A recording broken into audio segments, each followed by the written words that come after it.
하나님 말씀 사도행전 4장 32절부터 37절에 있는 말씀 다 같이 합독해 올리겠습니다.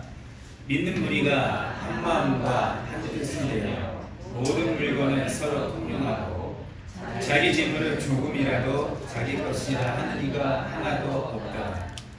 사도들이 큰 권능으로 주 예수의 부활을 증언하니 우리가 큰 은혜를 받아 그 중에 가난한 사람이 없으니 이는 밭과 집이 있는 자는 팔아 그 판 것의 값을 가져다가 사도들의 발 앞에 대매 그들이 각 사람의 필요를 따라 나누어 줍니다. 구브로에서 난 레위족 사람이 있으니 이름은 요셉이라 사도들이 일컬어 바나바라 번역하면 위로의 아들이라 그가 같이 있음에 팔아 그 값을 가지고 사도들의 발 앞에 두니라. 아멘. 오늘 본문 말씀입니다. 4장 32절 중간쯤에 보면 이런 말씀이 있지요. 자기 재물을 조금이라도 자기 것이라 하는 이가 하나도 없었더라 라고 성경에 기록합니다. 그래서 오늘 말씀의 제목을 한번 따라하시기 바랍니다. 재물을 내 것이라 하지 않습니다. 재물을 내 것이라 하지 않습니다. 아멘. 네.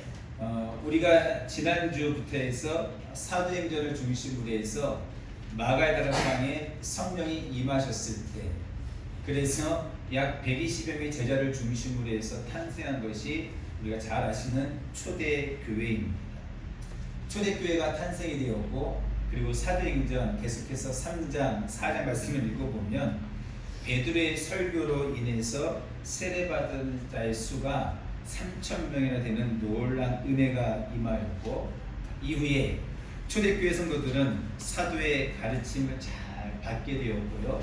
서로 교제하고 떡을 떼며 오로지 기도하기에 힘쓰는 교회와 성도가 된 줄로 압니다. 네. 사도행전 2장입니다. 40절부터 42절입니다. 같이 한번 읽어볼까요? 다 같이 시작. 또 여러 말로 확증하며 권하여 이르되 너희가 이 패역한 세대에서 구원을 받으라. 그 말을 받은 사람들은 세례를 받으며 이날의 신도의 수가 3,000이나 더하더라. 그들이 사도의 가르침을 받아 서로 교제하고 떡을 떼며 오로지 기도하기에 힘쓰니라. 아멘. 계속해서 말씀을 읽어보면 이 사도행전의 저자가 우리 잘 아시는 누가라는 인물입니다. 이 누가라는 인물이 계속해서 베드로와 요한을 중심으로 여러 가지 사건들에 대해서 성경에 기록을 하고 있어요. 사도행전 3장 말씀을 읽어보면 하루는 베드로와 요한이 제90쯤 되어 성전에 기도하러 올라갑니다. 그런데 그 성전에 미문이라고 하는 성전 문 하나가 있는데 그곳에 나면서부터 걸음을 걷지 못하는 사람이 있음을 발견하고 베드로와 요한이 다가가서 그 사람을 나사렛 예수의 이름으로 걷게 하는 사건이 발생을 하게 돼요. 이 일로 인해서 예루살렘 성전에 있었던 많은 백성들이 크게 움직이게 되고 그들이 솔로몬의 행각이라는 곳에 다 모이게 됩니다. 그때 사도 베드로가 성령 충만하여 그들을 향하여 이같이 외칩니다. 너희가 십자가에 못 박아 죽인 생명의 주를 죽였으니 그 예수 죽인 죄에 대해서 회개하고 그리고 그 예수를 하나님이 다시 부활시켰으니 너희도 그 예수를 믿으면 예수와 똑같은 부활하는 사람이 될 수 있다라고 설교를 하게 됩니다. 그 결과 그 말씀을 듣고 세례를 받은 자의 수가 남자만 5,000명이나 되는 놀라운 일을 경험을 하게 돼요. 자, 사도행전 3장입니다. 14절부터 15절. 너희가 거룩하고 의로운 일을 거부하고 도리어 살아가는 사람을 도와주기를 구하여 생명의 주를 죽였도다. 그러나 하나님이 죽은 자 가운데서 그를 살리셨으니 우리가 이 일의 증인이라. 아멘. 계속해서 한번 읽어보십시오. 사도행전 4장 1절에서 4절. 사도들이 백성에게 말할 때에 제사장들과 성전 맡은 자와 사두리인들이 이르러 예수 안에 죽은 자의 부활이 있다고 백성을 가르치고 전함을 싫어하여 그들을 잡음에 날이 이미 저물었으므로 이튿날까지 가두었으나 말씀을 들은 사람 중에 믿는 자가 많으니 남자의 수가 약 5천이나 되더라. 아멘. 베드로가 요한이 성령에 충만하여 너희가 죄 없는 예수를 십자가에 못 박혀 죽였다 라고 담대히 외쳐요. 그리고 그 죽은 예수를 하나님이 죽은 지 사흘 만에 부활을 시켰다. 즉 예수의 부활에 대해서 증거를 하게 됩니다. 이 말을 들은 당시의 대제사장들 또한 관리들, 장로들, 서기관들은 그 베드로, 요한의 설교를 듣기 싫어하죠. 왜냐하면 자기네가 주동을 해서 하나님의 아들 예수를 죽였으니 그 예수가 다시 부활했다 그러면 그 모든 죄값이 자기들에게 돌아오거든요. 그래서 대제사장, 관리, 장로들, 서기관들은 베드로와 요한을 붙잡습니다. 그리고 그를 옥에다가 가두고, 여기 옥에다 가둔다 의미는 예수를 죽인 것처럼 이들도 아마도 죽이려고 했었던 그런 의도가 있었을 것이에요. 그런데 여러분, 그 백성들 무리 가운데 누가 있습니까? 나면서부터 걷지 못했던 사람이 누구의 이름? 예수의 이름으로 걸었거든요. 그 걸은 사건을 어느 조그만 골방에서 베드로와 요한이 한 것이 아니고 성전 미문에서 모든 백성들이 보는 앞에서 그 사건이 일어났단 말입니다. 그러니까 이 사건은 어떻게 이거를 거짓이다, 이거는 짜고 하는 거다 이렇게 말할 수도 없는 명백한 사실이 되는 거죠. 그래서 대제사장, 관리들, 장로, 서기관들이 베드로와 요한을 붙잡긴 붙잡았지만 어떻게 할 수가 없는 거예요. 왜? 그 나면서부터 걷지 못한 자가 예수 이름으로 걷기 시작했고, 그리고 무리들이 그걸 다 봤기 때문에, 그래서 그들이 베드로와 요한을 옥에 가두는 대신에 경고를 합니다. 내가 너에게 경고를 하니 다시는 도무지 예수의 이름으로 말하지 말고 예수의 이름으로 가르치지 말라라고 경고하고 그들을 옥에서 풀어주게 돼요. 자, 초대교회 성도들은 베드로와 요한이 옥에서 나와서 자기들이 온 것을 보고 너무나 기뻐합니다. 그리고 베드로와 요한을 중심으로 모든 사도와 초대교회 성도들은 하나님 앞에 두 가지를 놓고 기도를 하게 돼요. 그 첫째가 무엇이냐면, 하나님, 우리로 하여금 하나님의 말씀을 담대히 전하게 하시옵소서. 두 번째가 표적과 기사가 거룩한 종 예수의 이름으로 이루어지게 하옵소서 하고 모든 성도가 합심으로 기도하기를 시작합니다. 사도행전 4장입니다. 29절에서 30절에 있는 말씀 시작. 손을 내밀어 병을 낫게 하시옵고, 29절입니다. 주여 이제도 그들을 위협함을 굽어보시옵고 또 종들로 하여금 담대히 하나님의 말씀을 전하게 하여 주시오며 손을 내밀어 병을 낫게 하시옵고 표적과 기사가 거룩한 종 예수의 이름으로 이루어지게 하옵소서 하더라. 아멘. 초대교회 성도들이, 베드로와 요한이, 사도들이 전심으로 하나님 앞에, 하나님, 우리가 더 이상 뒤로 물러가지 말게 하시고 하나님의 말씀을 담대히 증거하게 하옵소서. 옥에 갇힌 한이 있더라도, 칼에 맞는 한이 있더라도, 순교를 당한 한이 있더라도 하나님의 말씀을 가감하지 아니하고 담대히 전하게 하옵소서라고 기도하고, 또 하나는 거룩한 종 예수의 이름으로 표적과 기사가 나타나게 하옵소서 하고 온 교회가, 초대교회 성도들이 합심으로 기도를 하게 되더라는 거예요. 기도할 때 어떤 일이 발생했습니까? 마가의 다락방에 임했던 그 성령께서 동일하게 그들에게도 임하셨고 그들에게 성령으로 충만하게 임하여 주신 줄로 믿습니다. 사도행전 4장 31절입니다.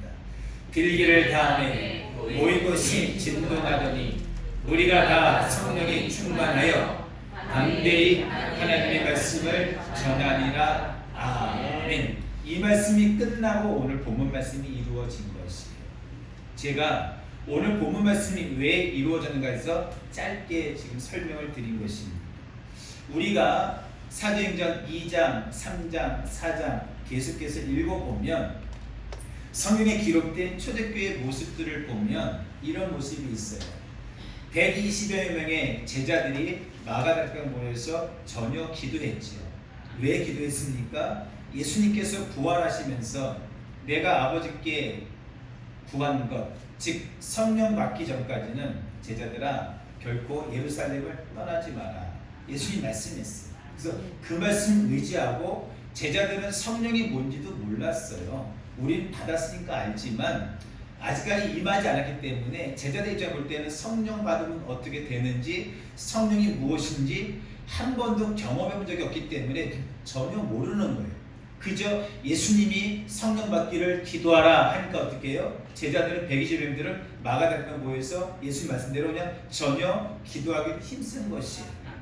기도를 하고 있었는데 사도행전 2장 1절 이하에 오순절 날의 이름에 하늘에서 불의 혀같이 갈라지는 것들이 각 사람 머리에 임하여 있더니 다 같이 성령의 충만함을 받아 성령의 말하게 하심을 따라 다른 언어 즉 방언으로 기도하기를 시작하더라는 거예요. 여러분 그래서 그들이 이것이 성령을 받은 거구나 라고 그들이 알게 된 거지. 여러분 그래서 탄생한 것이 우리가 잘 아는 초대교회입니다. 여러분 그래서 초대교회 처음에 성도들이 어떤 모습이었습니까? 그들은 성령 충만 받은 사도들과 함께 전혀 기도하기에 힘을 쓰게 됩니다. 아멘. 아멘. 아멘. 여러분 교회는 그래서 기도하는 교회. 아멘. 교회가 뭐 하는 곳입니까? 기도하는 곳입니다. 여러분 교회는 음식 나눠 먹고 장사하고 다른 것 하는 곳이 아니에요. 교회는 하나님 앞에 예배드리고 찬양하고 그리고 기도하고 왜요? 그래야 성령 받고 성령 받아야 성령 충만해야 사도의 가르침을 잘 따를 수 있고 서로 떡을 떼며 교제하며 여러분 복음을 담대히 전할 수 있고 여러분 그래야 하나님이 기뻐하기 때문이에요. 그래서 초대교회 성령이 임하셨을 때 초대교회 성도들의 첫 번째 변화된 모습이 무엇입니까? 지난 시간 말씀처럼 사도의 가르침을 잘 받게 되더라는 것이에요. 두 번째는 무엇입니까? 오늘 본문 말씀이죠. 재물을 내 것이라 생각하지 않게 되더라는 사실이에요. 그래서 오늘 본문 말씀을 중심으로 해서 이 부분 한번 우리 한번 살펴보고 기도하여서 여러분 우리 교회도 여러분과 저도 초대교회 성도들처럼 기도하기를 전혀 힘써서 성령 충만하기를 바랍니다. 기도하기를 바랍니다. 여러분 그래서 사도의 가르침을 잘 받으시고 물질 또한 재물 또한 내 것이라 주장하지 아니하여 여러분 물질을 통해 하나님께 영광 돌리는 삶 살기를 주의 이름으로 축원합니다. 축원합니다. 자 첫째로 따라합시다. 물질의 주인은 하나님입니다. 아멘. 여러분 물질이라고 하는 것, 재물이라고 하는 것은 결코 나쁜 게 아니에요. 제가 어떤 분들을 이렇게 이야기를 쭉 하다 보면 오해를 하신 분들이 계셔요. 목사님 그럼 물질이 나쁜 것입니까? 물질을 적금을 붓고 물질을 모으는 것이 나쁜 것입니까? 아니요. 성경은 그렇게 말하지 않습니다. 그거를 말한 것이 아니라 이거를 먼저 알아내는 제가 차근차근 설명드리겠습니다. 첫째, 물질이 나쁜 것이 아닙니다. 두 번째, 물질을 잘못 쓰면 하나님은 기뻐하지 않습니다. 왜요? 물질의 주인은 근본적으로 누구입니까? 하나님입니다. 아멘. 여러분과 제가 이 땅에 태어날 때 빈손으로 가요. 죽어서 장례 치를 때 빈손으로 가요. 여러분 그래서 우리는 이 땅에 올 때 아무것도 없이 왔다가 아무것도 없이 돌아갑니다. 이게 우리의 삶의 모습입니다. 그래서 원래 물질은 여러분과 내가 이 땅에 태어나기 전부터 이미 존재했어.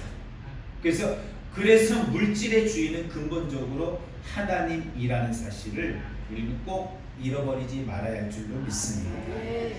이따 5예배 때 계속 말씀드렸지만, 그러면 물질의 주인이 하나님인지 아니면 나한테 있는지 이거를 어떻게 알 수 있습니까? 뒤에 보면 다 나옵니다만서도 먼저 잠깐 말씀드리면, 온전한 11조입니다. 또 하나는 주가 쓰시겠다 하실 때 아낌없이 드리면 그는 물질의 주인이 하나님께 있는 것이. 그런데 주가 쓰시겠다 말씀하시는데 드리는 것이 아깝다라는 마음이 생기면 그것은 물질의 주인이 누구한테 와 있는 거죠? 지금 나한테 와 있다고 하는 사실. 뒤에 말씀드렸지만 여러분, 어떤 젊은 부자 청년이 예수님 찾아왔습니다.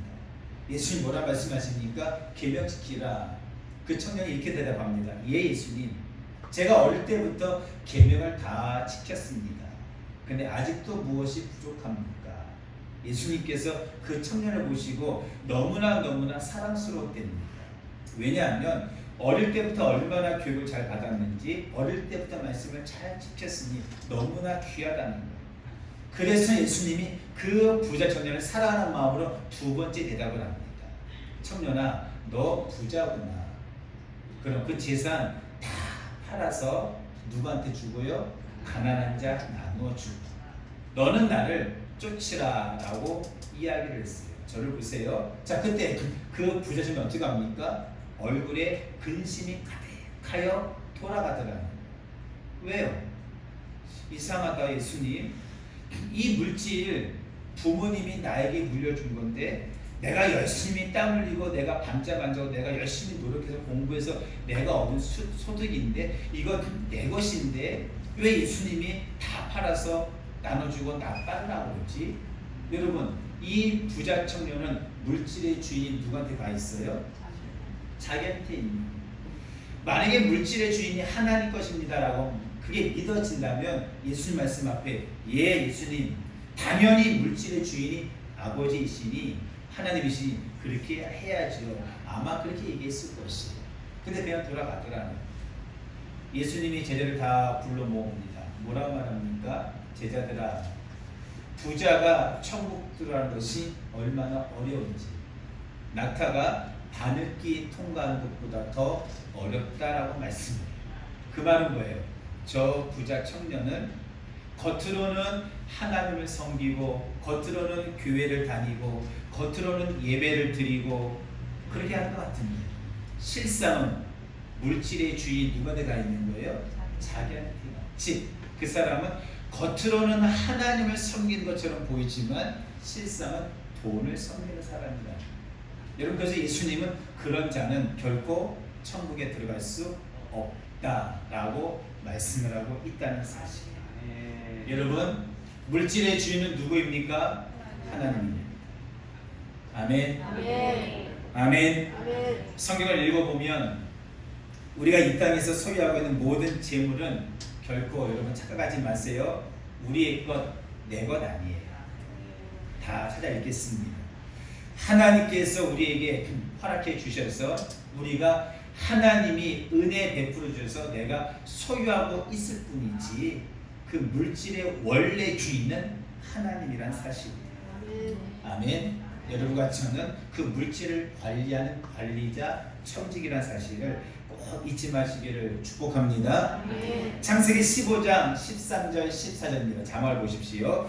여호와께서 아브라함에게 이르시되 너는 반드시 알라. 내 자손이 이방에서 계기되어 그들을 섬기겠고 그들은 400년 동안 내 자손을 괴롭히니 그들이 섬기는 나라를 내가 증거로 치며 그 후에 내 자손이 큰 재물을 이끌고 나오리라. 아멘. 아브라함은 우리 잘 아시죠? 믿음의 조상입니다. 하나님이 믿음의 조상 아브라함이 말씀합니다. 아브라함아, 때가 되면 내 자손들이 이방 민족을 섬기게 될 거야. 그러면 내가 그 이방 민족을, 우리는 잘 알죠. 그 나라가 애굽이란 나라입니다. 그런 그 애굽을 내가 징치할 거고 징계할 거고 그 후에 내 민족, 내 후손이 큰 재물을 이끌고 애굽에서 출애굽할 거야 라고 하는 말씀을 믿음의 조상 아브라함에게 이미 하신 말씀이에요. 아멘. 그 말씀 그대로 출애굽기 12장 35절 이하에 보면 그 말씀 그대로 이루어지는 것을 우리가 볼 수 있습니다. 한번 읽어보겠습니다. 이스라엘 자손이 모세의 말대로 하여 애굽 사람에게 은금 패물과 의복을 구하며 여호와께서 애굽 사람들에게 이스라엘 백성에게 은혜를 입히게 하사 그들이 구하는 대로 준비하심으로 그들이 애굽 사람의 물품을 취하였더라. 아멘. 여러분 잘 아시죠?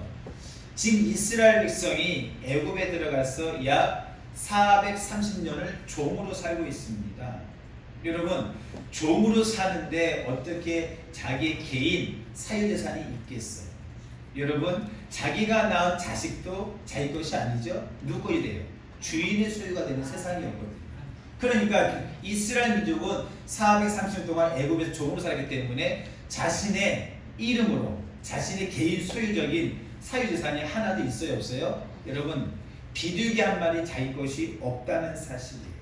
자 그런데 여호와 하나님께서 믿음의 조상 아브라함에게 약속한 말씀 그대로 이루기 위해서 여러분 이스라엘 민족이 애굽에서 나올 때 애굽 사람의 은금, 폐물, 소와 양과 여러분 의복과 모든 것을 다 여러분 구하여서 여러분 다 취하여서 그가 출애굽하는 사건이 성경에 기록되어 있다는 사실이에요. 네. 여러분 그렇다면 물질의 주인이 누구한테 있습니까? 하나님께 있다는 사실이에요. 여러분과 제가 지금 물질이 없어요. 이스라엘 백성처럼 종으로 사는 것처럼 내 재산 아무것도 없는 것 같아요? 여러분 괜찮아요. 상관없어요. 뒤에 다 한번 말씀을 들어보십시오. 여러분 물질의 주인은 누구예요? 하나님. 그럼 하나님 반드시 우리에게 물질 주신다 주신다? 주신다는 사실. 출애굽기 15장 말씀을 읽어보면 절 보십시오. 이스라엘 민족이 엘림이라는 지역으로 들어갔어요. 들어갔더니 하나님께서 종려나무 12그루를 쫙 뻗어 놓으셨어요. 그때 우리 말씀 나눴죠. 하나님이 종려나무를 주고 그들에게 물이 변하여 단물을 내주는 사건은 무엇입니까? 하나님은 이스라엘 민족을 부요하게 부자 되게 하시는 분이 하나님이라는 사실. 여러분 잘 들으세요. 예수 믿으면 복 받습니다. 그런데 우리가 놓치면 안 되는 거. 여기서 말하는 복의 의미가 뭐냐? 물질의 복을 말하는 게 아니라 시편 133편 3절 시온에서 여호와께서 복을 명령하였으니 곧 따라합시다. 영생의 복이라. 어떤 복이에요? 영생의 복. 하나님은 여러분과 저에게 영생의 복을 줄게 이걸 약속하십니다. 그래서 여러분과 제가 영생의 복 천국을 향하여 하나님의 나라를 향하여 믿음의 눈을 들어서 믿음 생활을 잘하면 하나님이 그 은혜로 이 땅의 복도 주셔야 안 주셔요? 주시는 아멘. 이 순서가 결코 바뀌어서는 안 됩니다. 아멘. 사랑하는 자여 내 영혼이 잘된 같이 이게 먼저.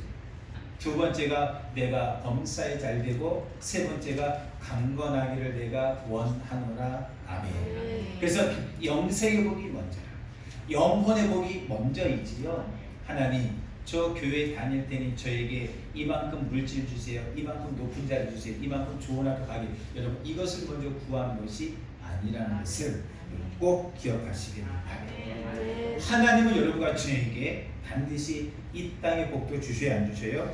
주신다는 사실을. 그래서 물질의 주인은 하나님께 있음을 꼭 기억하시기를 축원합니다. 학개서 2장 8절입니다. 은도 내 것이요 금도 내 것이니라. 만군의 여호와의 말이니라. 아멘. 역대상 29장 12절입니다. 다윗의 고백입니다. 부와 귀가 주께로 말미암고 또 주는 만물의 주제가 되사 손에 번세와 능력이 있사오니 모든 사람을 크게 하심과 강하게 하심이 주의 손에 있나이다. 아멘. 여러분, 여러분과 저에게 물질을 주시는 분이 누구라는 거예요? 하나님이라는. 왜? 물질의 주인이 하나님이기 때문에. 또한 여러분과 저를 모든 사람을 크게 하심과 강하게 하심 또한 하나님께 있다는 거예요. 그 예수 말씀처럼 주가 높이시면 낮출 자가 없고 주가 낮추시면 높일 자가 없습니다. 여러분, 그래서 모든 것에 물질, 건강, 명예, 권세, 지위, 모든 것은 이 땅에 세상에는 모든 것의 주인은 원래 주인 누구예요? 하나님입니다. 아멘. 이것을 여러분과 제가 믿어줘야 돼요. 그리고 신뢰하고, 예, 하나님, 모든 것의 주인은 하나님이십니다. 저는 관리자입니다. 그래서 주님 뜻대로, 주님 명하신 대로 주가 쓰시겠다 하면 저의 재능도, 저의 물질도, 저의 시간도, 저의 모든 것 하나님께 다 드릴 수 있습니다. 여러분, 이런 믿음의 고백이 있기를 주의 이름으로 축원합니다. 축원합니다. 자, 또한 성경은 이뿐만 아니라 주의 자녀된 우리들이 물질의 주인이 하나님께 있음을 때로는 기억하지 못하고 마음이 교만하여져서 그 물질을 잘못 사용하면 우리 하나님이 모든 것을 도로 찾아가시겠다라고 말씀도 하고 있더라는 사실. 자, 먼저 신명기 8장 13절입니다. 또 내 소와 양이 번성하며 내 은금이 증식되며 내 소유가 다 풍부하게 될 때에 내 마음이 교만하여 내 하나님 여호와를 잊어버릴까 염려하노라. 아멘. 계속해서 신명기 8장 17절입니다. 내가 마음에 이르기를 내 능력과 내 손의 힘으로 내가 이 재물을 얻었다 말할 것이라. 내 하나님 여호와를 기억하라. 그가 내게 재물 얻을 능력을 주셨습니다. 이같이 하심은 내 제생들에게 맹세하신 언약을 오늘과 같이 이루려 하심이니라. 아멘. 성도님, 아무것도 없이 이 땅에 태어났는데 하나님이 열심히 일을 해서 우리에게 조금씩 물질을 주셔요. 그래서 소와 양이 번성하게 하시고 은금이 증식되게 하시고 소유가 풍부하게까지도 하십니다. 아멘. 이러면 사람들이 아쉬운 것 중에 하나가 뭐냐면 다 그런 건 아닌데 젊은 부자 청년의 그런 것처럼 그 물질의 주인 자꾸만 나한테 오는 경우가 많다. 그걸 가리켜서 성경은 내 마음이 교만하면 그게 된다 말씀입니다. 또 신명기 8장 17절 이하에 뭐라 말합니까? 내 능력과 내 손으로 힘으로 물질을 거둔 것처럼 보이지만 실상은 그게 아니고 누가? 하나님이 어떻게 해요? 재물 얻을 능력을 우리에게 주셨다라고 성경은 말씀합니다. 아멘. 여러분, 그래서 물질의 주인 누구라는 거예요? 하나님이라는 거예요. 내가 열심히 노력했지만, 내가 열심히 공부하고, 내가 밤잠 안 자고 땀 흘려 일을 해서 내가 벌었기 내 것이라. 아니요. 우리 예수 믿는 사람은 그렇게 생각하지 않습니다. 그 지혜 또한, 그 건강 또한, 그 환경 또한 누가 주신 것이에요? 하나님이 주셨다라고 말씀하기 때문입니다.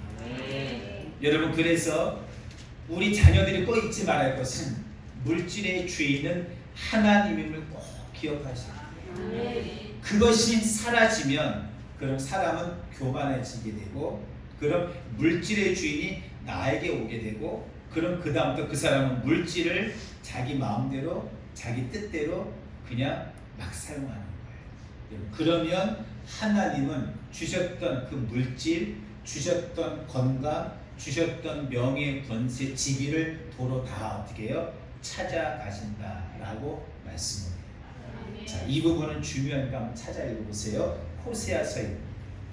호세아서가 구약 성경에 있어요. 호세아서 2장 8절. 1258년 구약 성경 1258년 호세아 2장 8절입니다. 9절까지 같이 시작. 곡식과 새 포도주와 기름은 누가? 하나님이 그에게 주신 것이요, 그들이 바알을 위하여 쓴 은과 금도 누가요?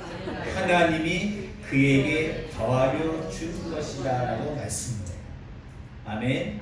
그런데 그가 어리석어서 그것을 알지 못하다는 거예요. 9절 보세요. 그러므로 내가 내 곡식을 그것이 익을 계절에 도로 찾으며 내가 내 새 포도주를 그것이 맛들 시기에 도로 찾으며 또 그들의 벌거벗은 몸을 가릴 때 내 양털과 내 삶을 어떻게 해요? 빼앗겠다라고 성경에 말씀입니다. 아멘. 그리고 호세아 2장 8절 9절에 보세요. 곡식도 새 포도주도 기름도 누구 것이래요? 내 것이래요. 하나님 것이래요. 9절에 보세요. 내 곡식, 그렇죠? 내 새 포도주 다 내 것이라고 우리 주님이 말씀해요. 아멘. 여러분, 곡식, 포도주 내가 열심히 일한 건데요. 내가 새벽부터 밤늦게까지 밭에 나가서 열심히 일해서 내가 거둔 내 곡식인데 내 새 포도인데 왜 성경은 하나님 거라 말씀하십니까? 이유가 뭐예요?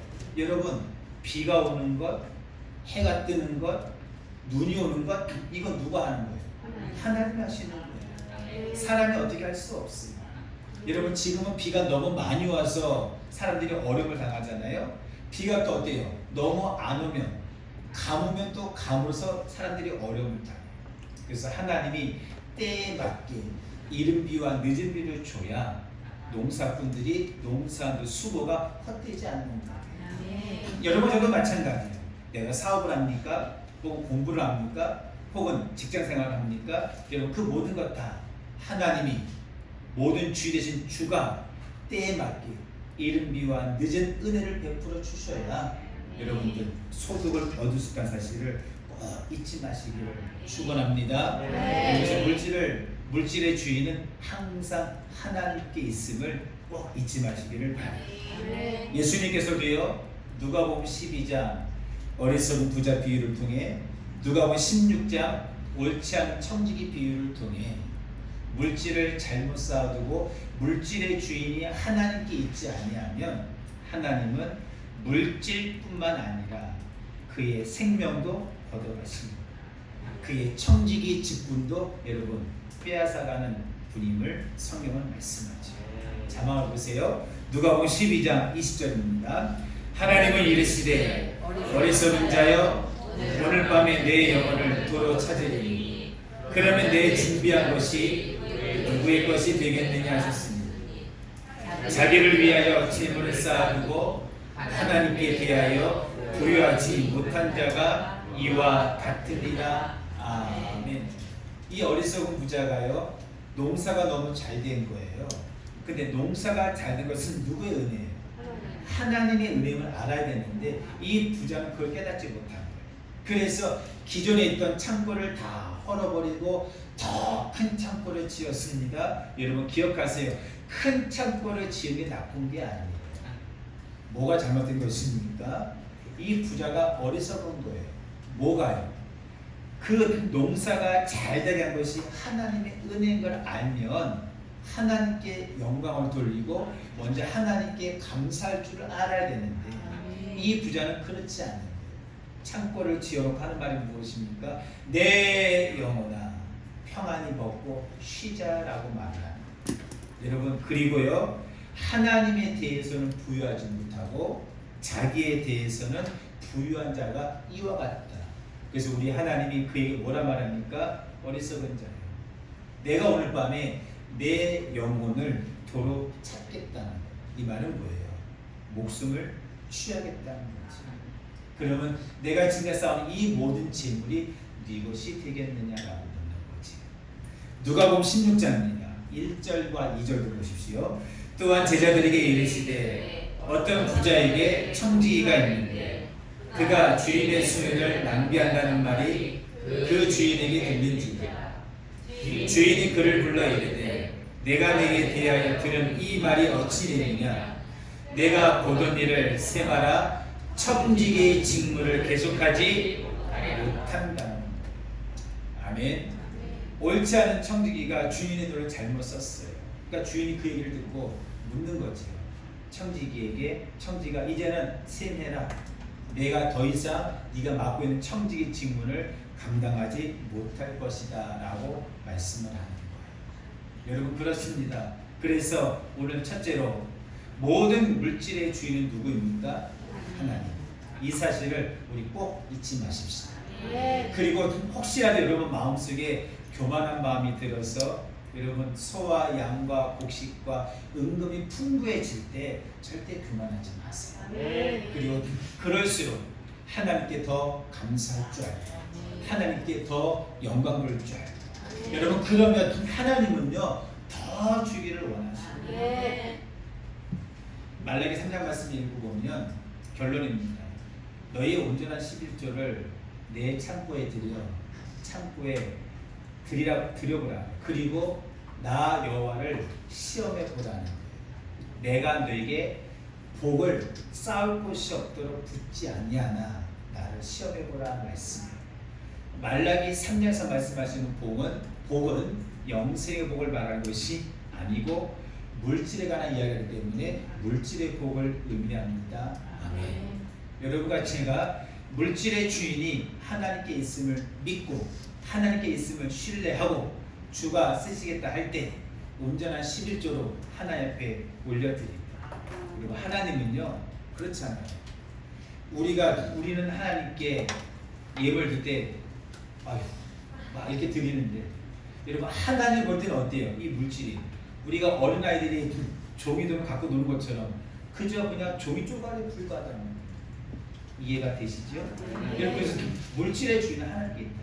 그래서 하나님께 드릴 때는 여러분 아낌없이 드리세요. 아까운 마음을 들지 마시고 혹시라도 그런 마음이 들거든요. 하나님 앞에 기도하셔요.